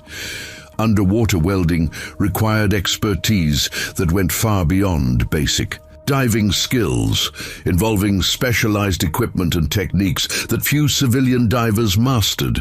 "Sir, underwater welding is extremely dangerous work," Mason said with obvious concern. "The electrical hazards alone require exceptional safety protocols. You're conducting that level of technical work at your age?" Frank's response reflected the matter-of-fact attitude toward risk that characterized his entire approach to both military and civilian service. "The work needs to be done properly, and most commercial diving services won't travel to Harmony for small jobs. I have the equipment and experience, so it makes sense for me to handle it." Bob Summers arrived at Griffin's Marine Supply just as Frank was explaining his underwater welding work. As another boat owner who had benefited from Frank's expertise, Bob was eager to contribute his own testimony about the elderly man's remarkable capabilities. "You talking about Frankie's welding work?" Bob interrupted with enthusiasm. "6 months ago, my propeller shaft cracked right at the hull fitting. Commercial divers wanted $3,000 to fix it.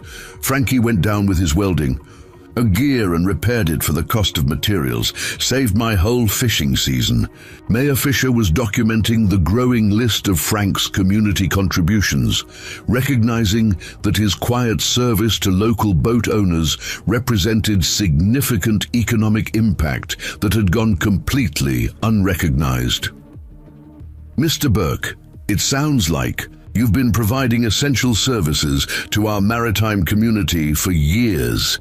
Have you ever calculated the economic value of your work?" Frank looked genuinely puzzled by the question, clearly having never considered his community service in economic terms. "I charge enough to cover equipment maintenance and materials. The work needed doing, and I was capable of doing it. That seemed sufficient." Lisa Burke was struggling to reconcile this new information with her lifelong understanding of her father's post-military activities. "Dad, you always told me you were just helping neighbors with small boat repairs. You never mentioned underwater welding or commercial-level diving operations." Frank's expression reflected the difficulty of explaining decades of deliberately modest self-presentation to a daughter who was learning that her father's capabilities far exceeded anything she had imagined. "I didn't want you to worry about the risks involved. Better to let you think I was doing simple maintenance work than have you concerned about dangerous diving operations." Arthur Cole was nodding with understanding, recognizing Frank's protective approach to family communication. "That's standard procedure for people who do high-risk work. You don't burden family members with details that would cause unnecessary anxiety." Tim O'Brien was capturing the family dynamics as part of his growing story, understanding that Frank's relationship with his daughter illustrated broader themes about veterans whose service required emotional distance that extended into civilian life. Dr. Wells was reviewing her mental notes about Frank's medical history, recognizing that his routine complaints about joint stiffness and occasional respiratory issues took on new significance when considered in the context of regular underwater welding operations. "Mr. Burke, I'm going to want to review your medical monitoring protocols," Dr. Wells said with professional concern. "Underwater welding involves exposure to gases and pressure changes that require careful health management, especially for someone your age." Frank appreciated the doctor's concern, but was clearly confident in his safety procedures. "I follow all commercial diving medical protocols, Doc. Regular physical exams, breathing gas analysis, decompression schedules. I might be old, but I'm not careless." Mason Hughes was documenting Frank's civilian diving operations for his report to Commander Hayes, recognizing that the elderly veteran's continued application of advanced underwater skills represented remarkable dedication to maintaining peak technical capabilities. Jake Wilson was eager to provide additional testimony about Frank's work ethic and reliability. "Tell them about the winter storm rescue, Frankie. When that pleasure boat went aground on the shoals during the February storm."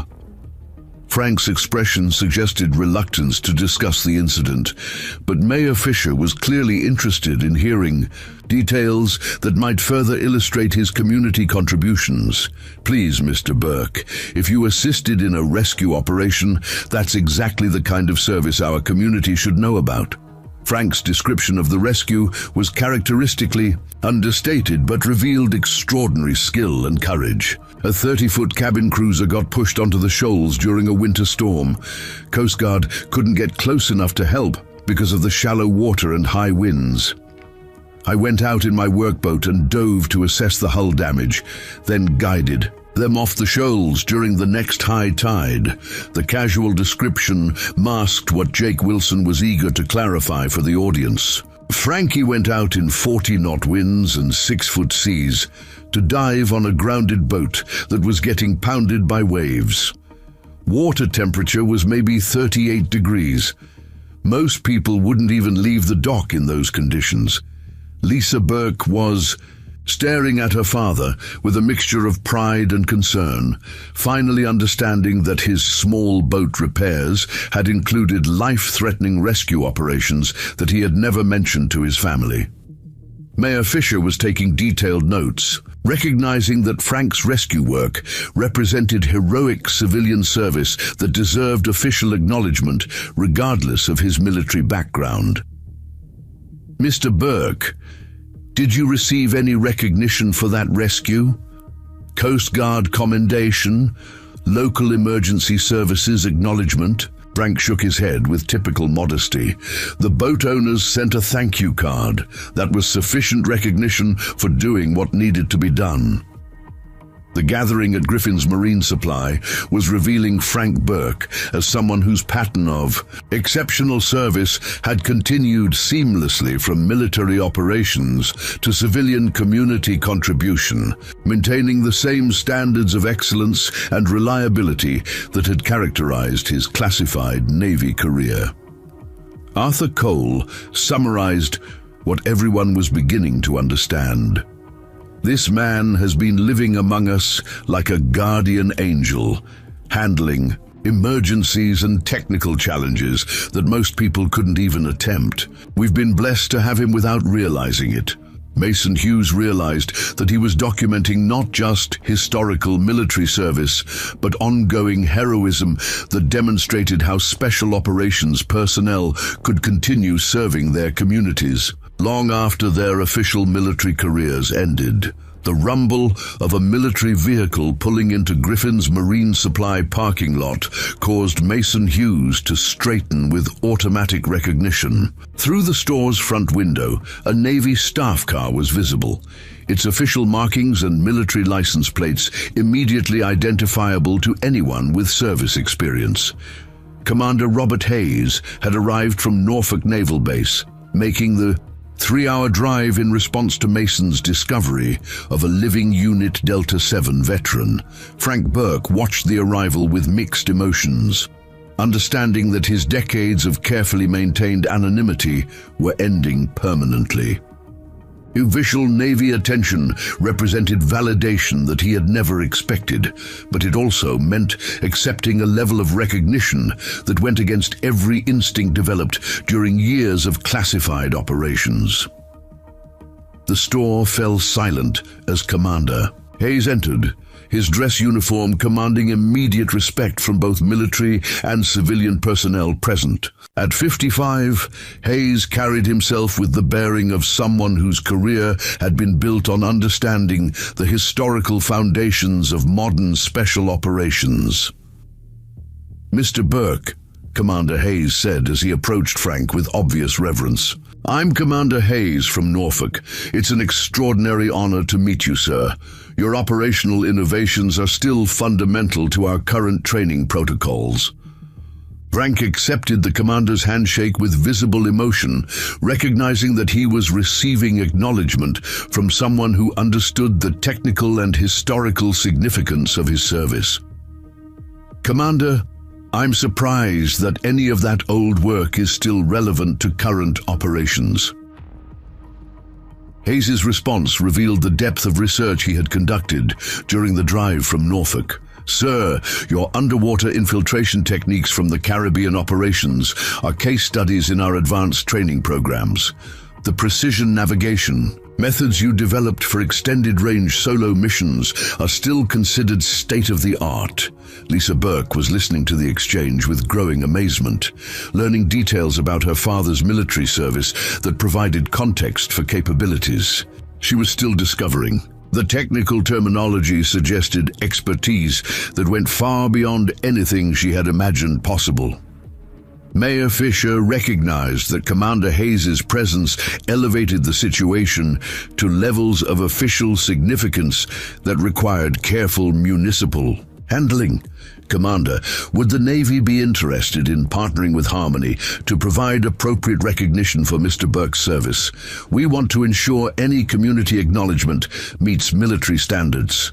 Hayes nodded approvingly at the mayor's suggestion, understanding that proper recognition required coordination between civilian and military authorities. Ma'am, Mr. Burke's service record justifies consideration for several commendations that were unavailable during his active duty period due to classification restrictions. Times have changed, and some recognition can now be provided. Frank was overwhelmed by the suggestion that his service might qualify for formal military recognition after decades of official silence.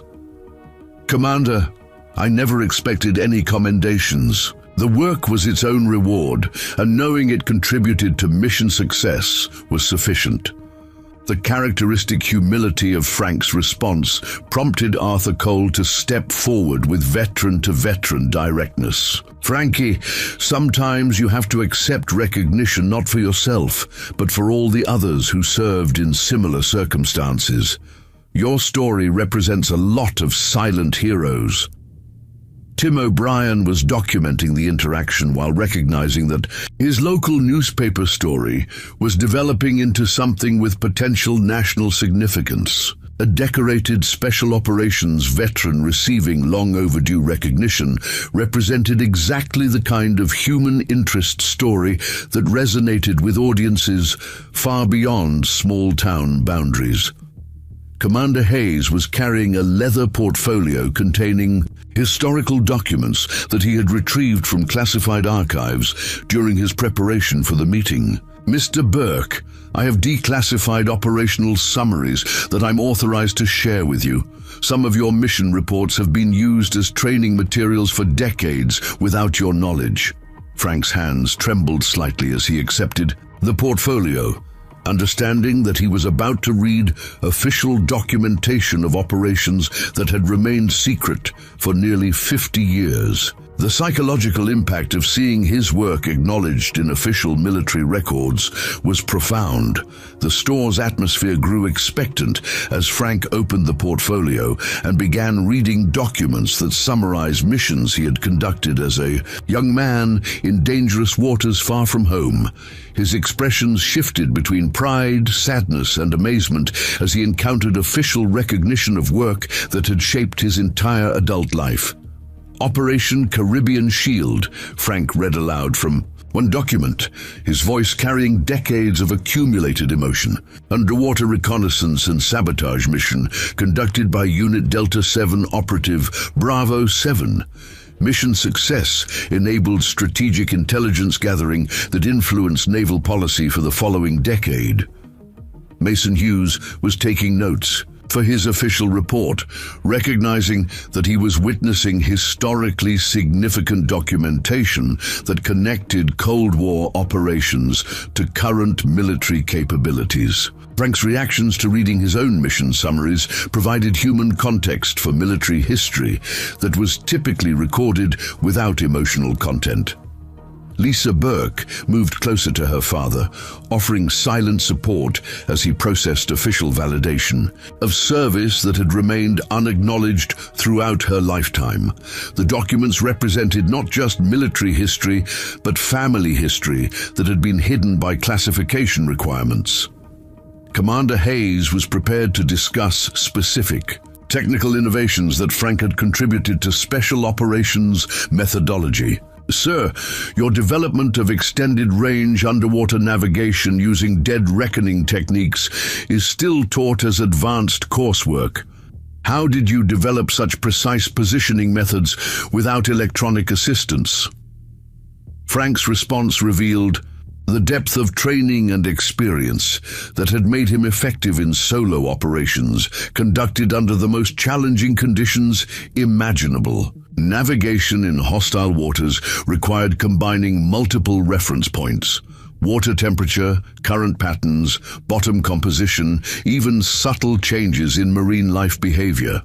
Electronic equipment could be detected or could fail, so you learned to use everything the environment provided. The technical explanation demonstrated expertise that went far beyond basic military training, showing how Frank had developed innovations through practical necessity during actual operations. His methods had been born from life or death requirements, rather than theoretical study. Dr. Wells was listening to Frank's technical descriptions with growing understanding of how his military training had prepared him for the challenging civilian diving work he continued to perform. Mr. Burke, those environmental assessment skills you developed, you're still using them in your current underwater work, aren't you? Frank nodded with appreciation for the doctor's insight. Reading water conditions becomes automatic after enough experience. When Jake Wilson's boat got grounded, I could assess current patterns and bottom composition to determine the safest approach for the rescue operation. Bob Summers was eager to provide additional context for Frank's civilian applications of military skills. He can tell you everything about water conditions just by looking at the surface. Current speed, depth changes, underwater obstacles. It's like he has some kind of sixth sense about what's happening below the surface. Commander Hayes understood immediately that Frank had continued applying advanced military training to civilian service, maintaining operational excellence decades after his official military career ended. Mr. Burke, your continued practical application of special operations skills is remarkable. Most personnel lose those capabilities without regular practice. Frank's explanation revealed the discipline that had characterized his entire approach to both military and civilian service. The skills stay sharp if you use them regularly. The fishing community here needs underwater technical support, and I have the training to provide it safely. Seemed like natural continuation of service in a different context. Mayor Fisher was developing plans for community recognition that would honor Frank's complete service record, both military and civilian. Mr. Burke, would you be willing to participate in a community ceremony that acknowledges your lifelong service? Your military background and civilian contributions both deserve recognition. Frank considered the proposal carefully, understanding that accepting public recognition would fundamentally change his relationship with the Harmony community.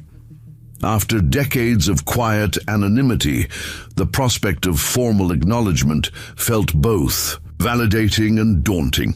If the ceremony could include recognition for other veterans in the community, Frank replied diplomatically, I'd be more comfortable participating as part of a group rather than individually. Arthur Cole approved of Frank's approach, recognizing the characteristic humility of special operations personnel who preferred to deflect individual attention. That's exactly right, Frankie. Make it about all of us who served, not just your extraordinary record. Commander Hayes was prepared to coordinate military participation in any community ceremony that honored Frank's service. Mr. Burke, the Navy would be honored to provide appropriate military honors. Your service record justifies recognition at levels that were impossible during your active duty due to classification restrictions. Tim O'Brien was already planning newspaper coverage that would extend beyond local readership, recognizing that Frank's story represented themes of service and sacrifice that resonated with national audiences. Mr. Burke, would you be willing to discuss your story with reporters from larger newspapers? Your experience represents important military history. Frank's response reflected his lifelong caution about media attention, balanced against new understanding that his story might benefit other veterans struggling with recognition and adjustment issues. "I'd be willing to discuss general aspects of military service and community contribution, but operational details would need to remain restricted." Lisa Burke was watching her father's careful navigation of unprecedented attention with new appreciation for the diplomatic skills he had developed during years of managing classified information. His ability to provide meaningful responses while maintaining security restrictions demonstrated expertise that extended far beyond military operations. The gathering at Griffin's Marine Supply had evolved into an impromptu planning session for community recognition that would honor not just Frank's extraordinary service, but the broader theme of veterans whose contributions had remained hidden or underappreciated. Mason Hughes realized that his simple recognition of a faded tattoo had triggered events that would transform both Frank's life and the Harmony communities. Understanding of the silent heroes living among them, Commander Hayes was already coordinating with Norfolk Naval Base to arrange military honors appropriate for someone whose classified service was finally receiving the recognition it deserved after nearly 50 years of official silence. 3 weeks after, the discovery at Griffin's Marine Supply, Harmony's community center, was transformed into a venue that reflected both military precision and small-town warmth. American flags flanked a simple wooden podium, while rows of folding chairs faced a display that featured photographs of local veterans spanning 7 decades of service. The ceremony had grown from Mayor Fisher's initial proposal into a comprehensive celebration of military service that attracted attention from throughout the region. Frank Burke stood near the side entrance, his discomfort with the formal attention evident despite the crisp navy dress uniform that Commander Hayes had provided for the occasion. The uniform fit perfectly, tailored to accommodate his physical changes while maintaining the dignified bearing that had characterized his service decades earlier. "Dad, you look incredible," Lisa said as she adjusted his service ribbons with hands that trembled slightly from emotion. "Mom would have been so proud to see you in uniform again." Frank's expression softened at the mention of his late wife, understanding that Agnes would have appreciated this moment of recognition after years of supporting him through the emotional distance that classified service had required. She knew this day might come eventually. Agnes always said the truth finds a way to surface when the time is right. The community center filled steadily as residents arrived for the ceremony that had been promoted through local media and veteran organizations. Throughout the region, Tim O'Brien's newspaper coverage had attracted attention from larger publications, and several television news crews were setting up equipment to document the recognition of a decorated veteran whose service had remained hidden for decades. Arthur Cole entered wearing his own military dress uniform, the Vietnam service ribbons creating a visual timeline of American military involvement that spanned from Frank's Cold War operations through subsequent conflicts. "Frankie, this is exactly what should happen when good people finally get the recognition they deserve." Mason Hughes approached in his navy dress whites, carrying a leather folder containing official documents that would be presented during the NOM ceremony. "Sir, Commander Hayes has arrived with the citation and medal presentation materials. Are you ready for this?" Frank nodded with the kind of controlled composure that had served him during underwater operations in hostile waters. As ready as someone can be for attention they never expected to receive. "At least we're including other veterans, so the focus isn't entirely individual." The opening ceremony featured a color guard from Norfolk Naval Base, their precise movements, creating a formal military atmosphere that contrasted with the community center's typical use for school plays and local meetings. Commander Hayes stood at attention beside the podium, his presence lending official Navy recognition to the proceedings. Mayor Fisher approached the microphone with obvious pride in her community's discovery of Frank's background. "Ladies and gentlemen, today we gather to honor service that has often gone unrecognized, to acknowledge sacrifices that were made in silence, and to celebrate the veterans who have continued serving our community long after their military careers ended." The audience included not just Harmony residents, but veterans from surrounding communities who had learned about Frank's story through regional veteran networks. Dr. Michael Torres, a local physician and Gulf War veteran, had driven from 2 counties away specifically to meet the Unit Delta 7 operative, whose techniques had influenced his own military training. Commander Hayes took the podium with the authority of someone whose career had been built on understanding the historical foundations of modern special operations. Frank Burke's service represents the highest traditions of Navy special operations. His innovations in underwater infiltration and demolition were so advanced that they remain classified training materials 50 years after their development. Frank listened to the commander's introduction while observing the audience's reaction to learning details about his service that had remained secret throughout his civilian life. The technical descriptions of his military contributions were being presented to his neighbors and community members for the first time. Mr. Burke's post-military service to this community demonstrates the same excellence and dedication that characterized his Navy career, Commander Hayes continued. His underwater maintenance work for the local fishing fleet applies military-grade standards to civilian needs, ensuring safety and reliability that has prevented emergencies and saved lives. Jake Wilson nodded approvingly from his seat in the audience, remembering the winter storm rescue and dozens of other occasions when Frank's expertise had solved problems that could have resulted in serious consequences for local boat owners. Dr. Wells was documenting the ceremony for her VA clinic's records, recognizing that Frank's public recognition could encourage other veterans to seek appropriate acknowledgement for service-connected achievements and contributions. Commander Hayes opened the leather folder and withdrew an official Navy citation that had been specially prepared for the ceremony.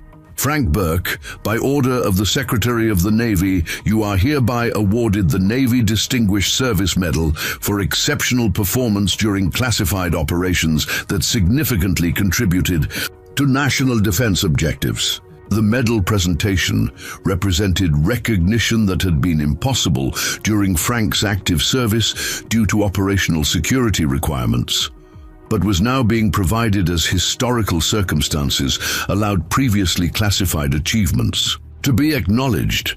Frank stepped forward to receive the medal with movements that reflected decades of military bearing, despite his age and physical limitations. The moment represented validation of service that had shaped his entire adult life while remaining officially unrecognized. "Sir, would you be willing to address the audience?" Commander Hayes asked after completing the medal presentation. "Your perspective on service and community contribution would be valuable for everyone present." Frank approached the microphone with visible reluctance, his preference for anonymity warring with recognition that his words might benefit other veterans struggling with similar adjustment challenges. "When I was conducting underwater operations in hostile waters," Frank began, his voice carrying clearly through the community center, "success depended on preparation, reliability, and absolute commitment to mission completion. Those same principles have guided my civilian service to this community." The audience listened with complete attention as Frank described how military training had prepared him for civilian challenges that most people couldn't handle. His speech connected special operations methodology to everyday problems in ways that illustrated the continued value of military skills. The fishing fleet here in Harmony faces underwater maintenance challenges that require the same precision and safety standards I learned in Navy service, Frank continued. Military training doesn't end when you take off the uniform. It provides capabilities that can serve communities for decades. Lisa Burke was recording her father's speech on her phone, finally hearing him discuss his military service in his own words, rather than through the accounts of others. The emotional impact of learning about his extraordinary background was still difficult to process completely.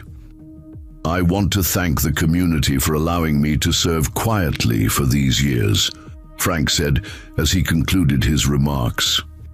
Military personnel are trained to complete missions regardless of recognition, but knowing that your work is valued makes the effort worthwhile.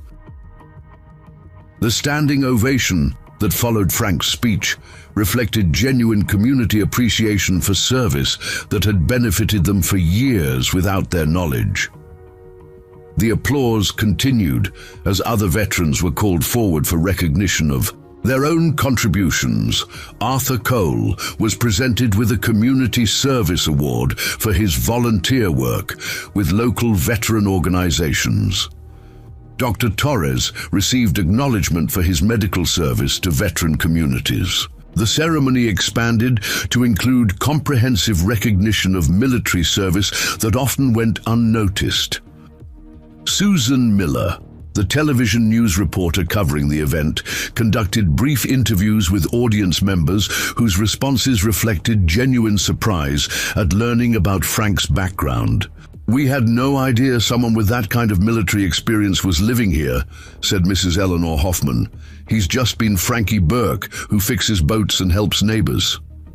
Tim O'Brien was coordinating with regional newspapers to ensure Frank's story received appropriate coverage that could inspire similar recognition for veterans in other communities. The human interest aspects of his quiet service resonated with audiences far beyond Harmony's boundaries. The ceremony concluded with a reception where community members could meet Frank and other honored veterans personally. The informal conversations revealed the depth of Frank's community relationships that had developed over years of quiet service. Bob Summers approached Frank during the reception with obvious emotion. "Frankie, knowing what you accomplished in the Navy makes me even more grateful for all the times you helped my boat. You could have charged professional rates for that level of expertise." Frank's response reflected his lifelong approach to service that prioritized contribution over compensation. "The work needed doing, and I had the skills to do it safely. That's sufficient reason to help neighbors who depend on their boats for their livelihood." Joey Martinez, the teenager who had first witnessed Frank's recognition at Griffin's Marine Supply, was eager to discuss military service options with someone whose experience represented the highest levels of special operations achievement. "Mr. Burke, what advice would you give to someone considering Navy service?" Joey asked with obvious respect for Frank's expertise. Frank's response drew on decades of experience with both military service and civilian application of military skills. Military service provides capabilities and perspectives that serve you throughout life. The training is demanding, but it prepares you to handle challenges that most people never encounter. Mayor Fisher was already planning follow-up activities that would capitalize on the positive community response to Frank's recognition. "Mr. Burke, would you be interested in speaking to our high school students about military service and community contribution? Your story could inspire young people considering their future options." Frank agreed to the speaking engagement, recognizing that sharing his experience could benefit young people while helping them understand the value of service to others. The transition from decades of silence to active community engagement represented a fundamental change in his post-military life. Commander Hayes was documenting the ceremony for Navy historical records, understanding that Frank's story represented important documentation of how special operations personnel could continue contributing to their communities long after their official military service ended. The evening concluded with Frank surrounded by community members who had gained new appreciation for the quiet hero who had been living among them without recognition. The ceremony had transformed his status from anonymous elderly resident to acknowledged community treasure whose service deserved ongoing gratitude and respect. 6 months after the recognition ceremony, Frank Burke's life had transformed in ways that none of the participants in that crowded hardware store could have predicted. The small repair shop behind his house had become an unofficial training center where young military recruits came to learn underwater techniques from someone whose methods were still classified as operational doctrine. Chief Petty Officer Scott arrived from Norfolk Naval Base on a crisp spring morning, bringing with him 3 junior SEAL candidates who would spend the weekend learning advanced underwater navigation from the man whose innovations had shaped their training curriculum. Frank's transition from anonymous civilian to active military consultant represented a validation that exceeded his most optimistic expectations. "Sir, these candidates have studied your theoretical frameworks," Chief Scott explained as the young SEALs stood at respectful attention in Frank's workshop. "But there's no substitute for learning practical applications from the person who developed the techniques under actual operational conditions."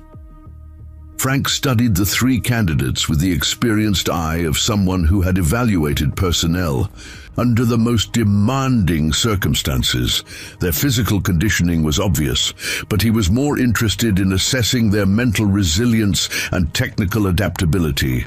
"Understanding water conditions requires using every sense simultaneously," Frank began, his teaching voice carrying the authority of someone whose expertise had been tested in life or death situations. Temperature variations, current patterns, bottom composition, marine life behavior. Everything provides navigation information if you know how to process it correctly. The young SEALs listened with complete attention as Frank described techniques that had enabled him to navigate hostile waters without electronic assistance, methods that remained relevant despite decades of technological advancement. His ability to translate complex operational concepts into practical training demonstrated natural teaching capabilities that had never been formally recognized. Lisa Burke watched from her kitchen window as her father conducted the training session, still adjusting to seeing him as someone whose expertise commanded respect from active military personnel. Their relationship had deepened significantly since the public recognition of his service, with conversations that explored family history that had been hidden for decades. The reconnaissance missions in the Caribbean required swimming for hours, in conditions that would incapacitate most people.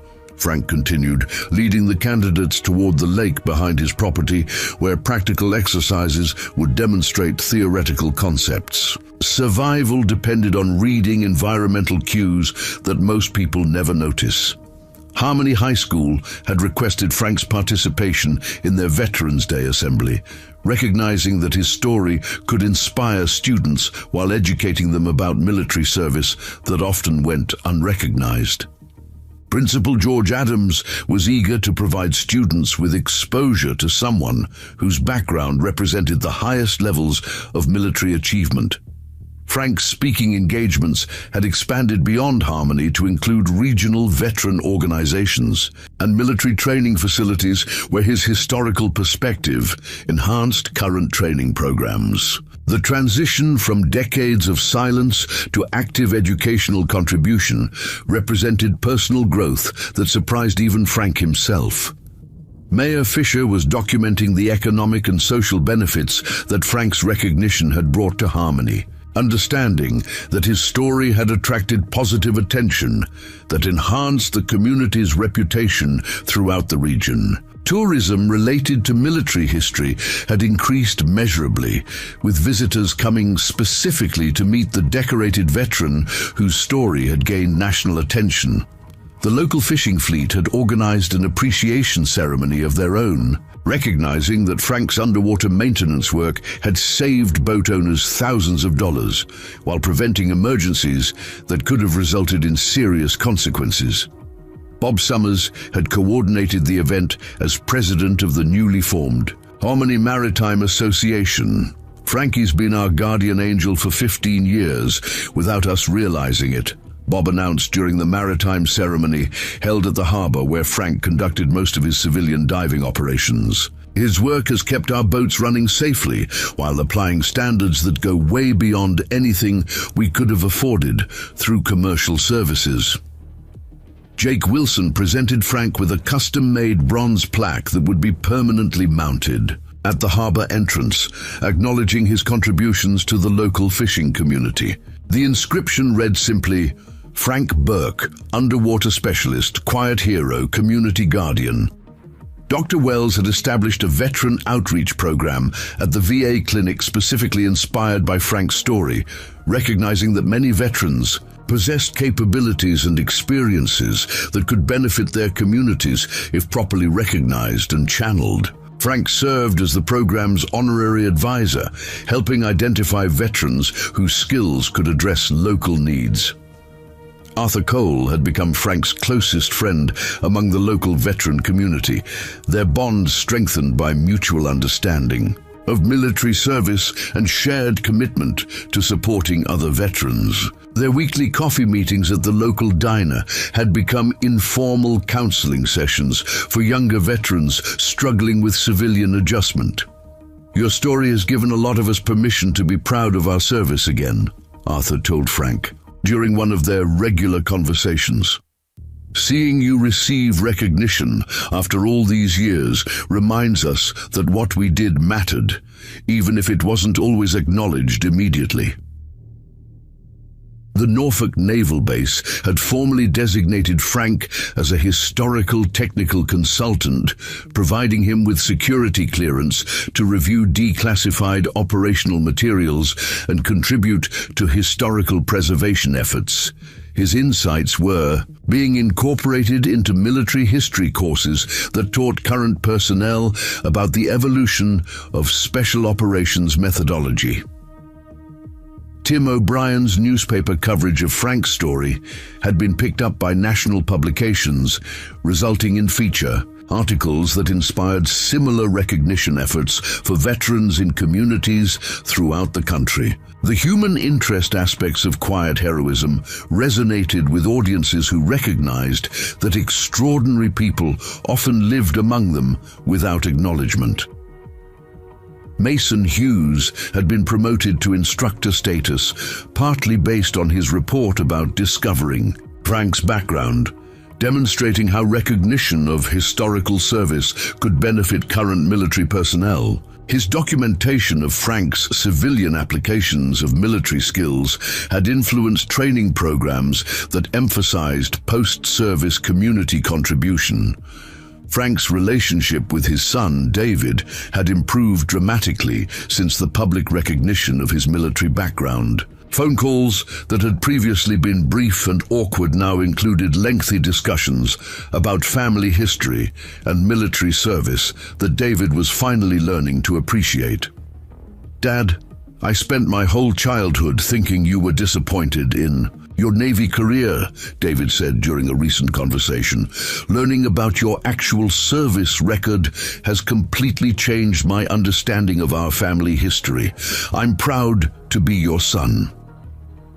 The healing of family relationships represented one of the most significant personal benefits of Frank's public recognition.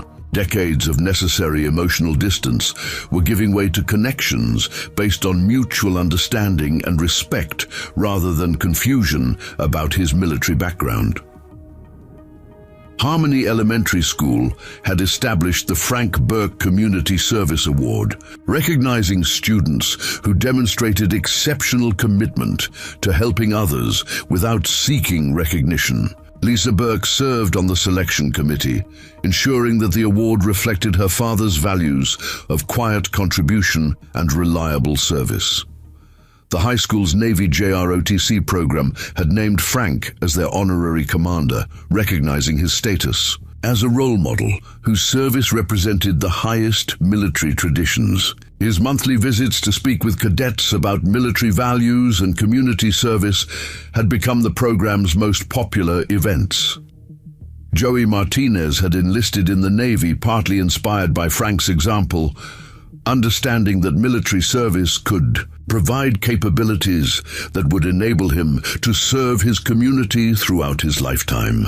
Frank's mentorship during Joey's preparation for boot camp demonstrated his commitment to supporting young people considering military careers.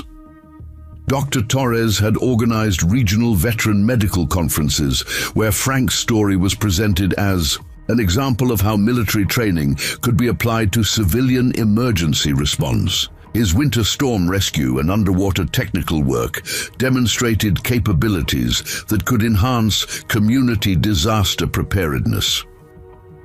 The Harmony Maritime Museum had created a permanent exhibit featuring Frank's military service and civilian contributions, displaying photographs and artifacts that documented both his classified Navy career and his community maintenance work. The exhibit attracted visitors from throughout the region who were interested in military history.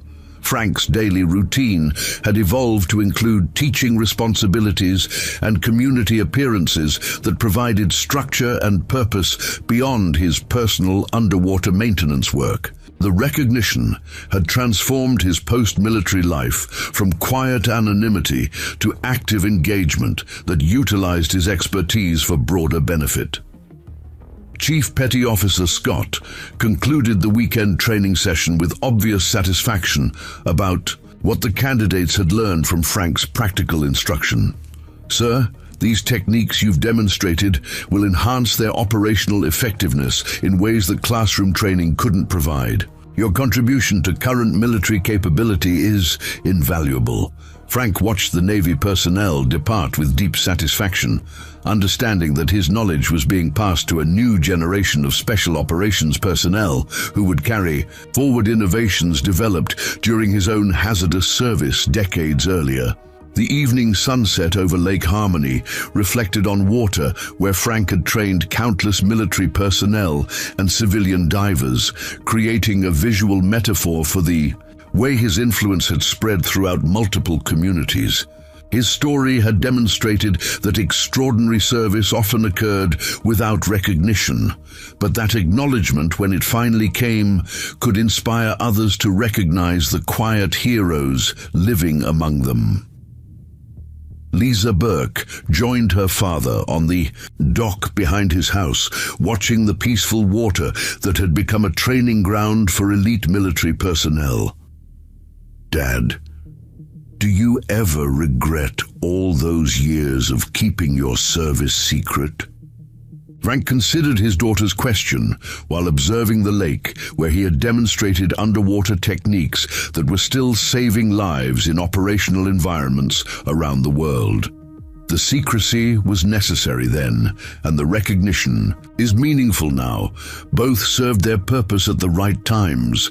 The transformation from "no one would remember him" to community treasure whose story inspired national recognition had demonstrated that heroism often existed in plain sight, waiting for the right moment and the right person to recognize its significance. Frank Burke's legacy would extend far beyond his own extraordinary service, inspiring communities throughout the country to recognize the veterans whose quiet contributions deserved acknowledgement and whose expertise could continue serving others long after their official military careers had ended. The end. Up next, 2 more incredible stories are waiting for you right on your screen. If you enjoyed this one, you won't want to miss this. Just click to watch, and don't forget to subscribe. It would mean a lot.